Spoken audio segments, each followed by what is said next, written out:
Či už z Popradu, alebo mimo neho, alebo až zo zahraničia. Dovolte mi, aby som vás opäť privítala na 14. ročníku Vianočného tradičného jarmoku, ktorý trvá na tomto námestí už od piatku.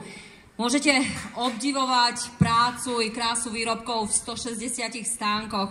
No a verím, že už ste to všetko prešli. No a toto javisko už od piatku stále patrí vzácnym hosťom, ktorých sme si na tento jarmok pozvali. No a teraz už za mnou stojí dýchová hudba Tatramat.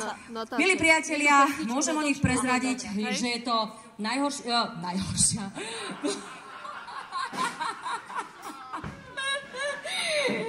Nie, a práve som vás išla chváliť. Je to najstaršia dýchová hudba v regióne, pretože vznikla už v roku 1921. Prvýkrát zazneli tóny z týchto nástrojov v roku 1924.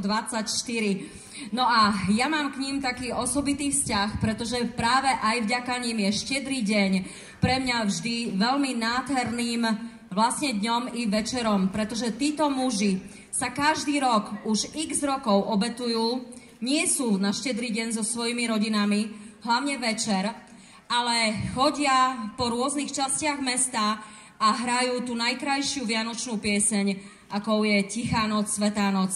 Takže, milá dýchová hudba Tatramat, za všetkých Popračanov vám chcem touto cestou naozaj poďakovať za to, že ten najkrajší deň v roku je aj vďaka vám tým naozaj najkrajším. Dámy a páni, dýchová hudba Tatramat.